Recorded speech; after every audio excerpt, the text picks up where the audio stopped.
में आप सबका स्वागत है। आज हम गोला लेकर आए हैं।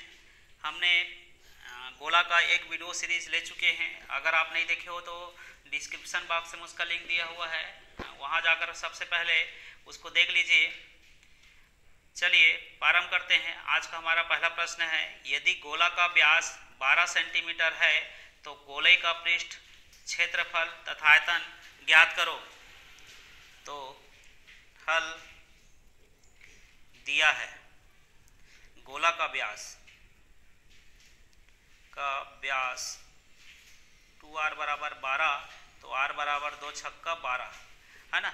इस तरह त्रिज्या हमें 6 सेंटीमीटर प्राप्त हुआ और गोले का क्या बोला है, पृष्ठीय क्षेत्रफल ज्ञात करना है। अतः गोला का पृष्ठीय क्षेत्रफल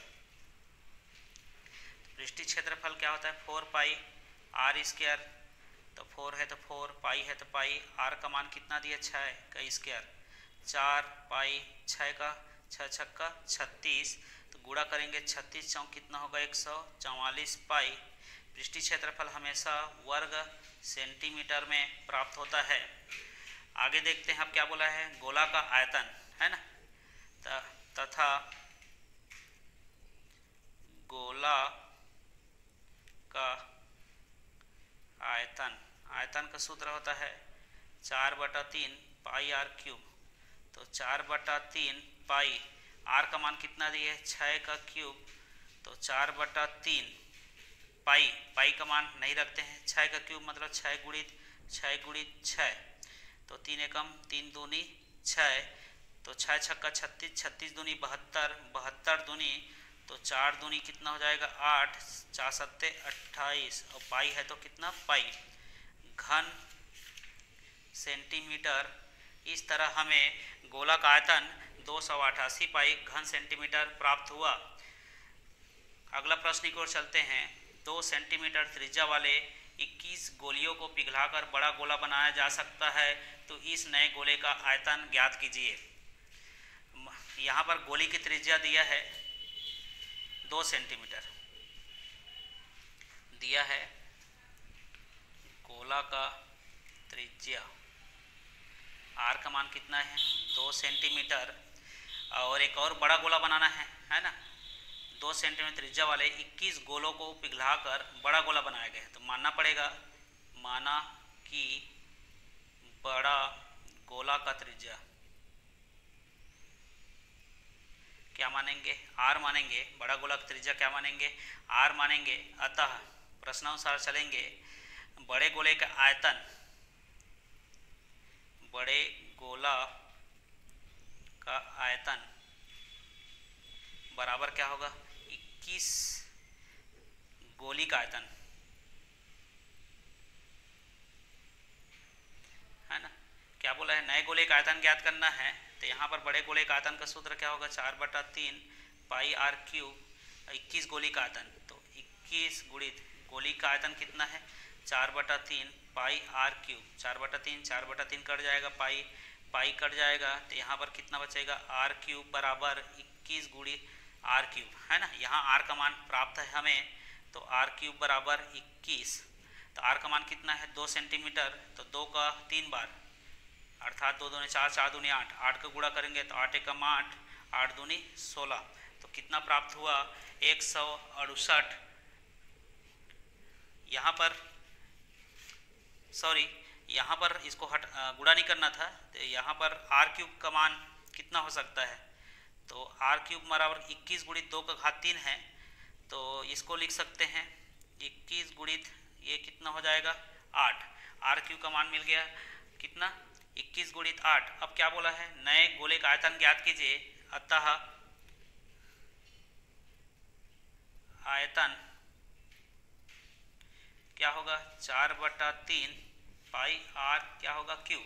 नए गोले का आयतन ज्ञात करने के लिए बोला है, तो 4/3 पाई का मान नहीं रखते हैं, और आर क्यूब का मान कितना हुआ, 21 गुणित कितना 8। यहाँ आर क्यूब है तो आर क्यूब मिल गया 21 गुणित कितना 8।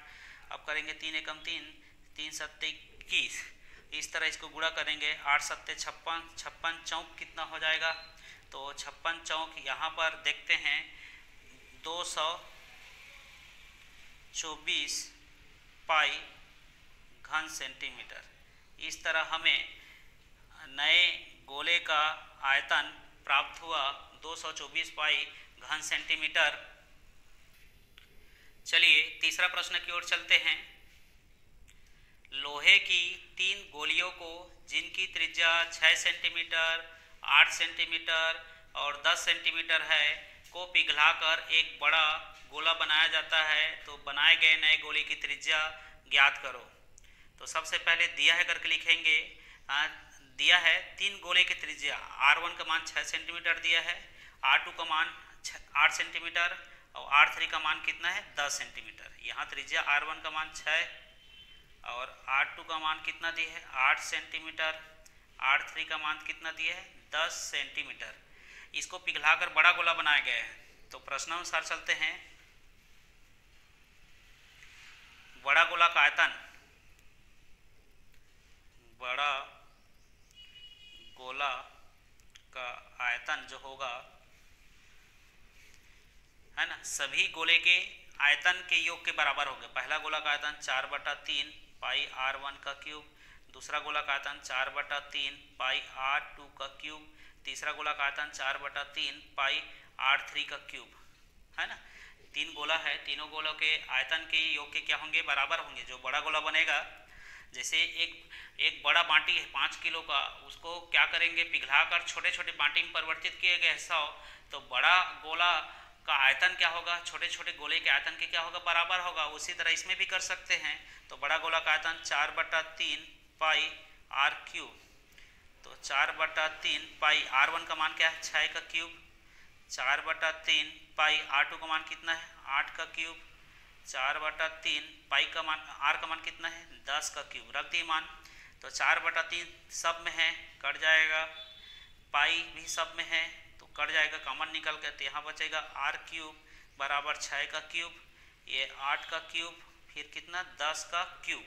इस तरह हमें प्राप्त हुआ। तो इसका क्या करेंगे, 6 का क्यूब कितना होगा 216, 8 का क्यूब कितना होगा 512 और 10 का क्यूब कितना होगा 1000।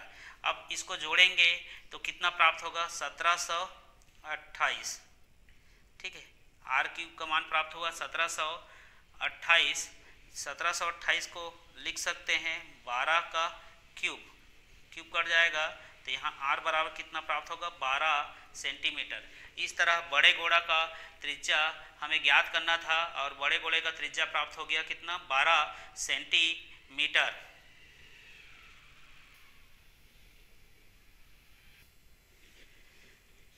चलिए अगला प्रश्न की ओर। एक ठोस गोले की त्रिज्या 12 सेंटीमीटर है। इस गोले से 6 सेंटीमीटर त्रिज्या के कितने गोले बन सकते हैं। यहाँ पर मानना पड़ेगा ठोस गोले की त्रिज्या कैपिटल R है और छोटे गोले की त्रिज्या क्या है स्मॉल r है। तो ये जो दिया है उसको लिखते हैं। दिया है यहाँ पर R बराबर क्या है 12 सेंटीमीटर जो कि ठोस गोला है, और छोटा r बराबर क्या दिया है 6 सेंटीमीटर जो कि क्या है एक छोटा गोला है। तो बोला है गोले की संख्या ज्ञात करना है ना। क्या बोला है, गोला की संख्या। तो गोला की संख्या निकालेंगे तो बड़े गोला का आयतन बटे छोटे गोले का आयतन है ना, 4/3 पाई R क्यूब बटा छोटा गोला का आयतन क्या होगा 4/3 पाई R क्यूब हो जाएगा। 4/3 पाई 4/3 पाई कट जाएगा। R का मान कितना है 12 का क्यूब और ये छोटा R का मान जगह है 6 का क्यूब। तो लिख सकते हैं 12 गुणित 12 गुणित 12, 6 को लिख सकते हैं 6 गुणित कितना 6, 6 कम 6 दूनी 12, 6 दूनी 12, 6 दूनी 12, सब कट जाएगा। तो 2 दूनी 4, 4 दूनी कितना आएगा 8। इस तरह हमें 8 गोले प्राप्त हुआ। अगर आप सबको हमारा वीडियो पसंद आए तो लाइक शेयर और सब्सक्राइब जरूर करिए। आगे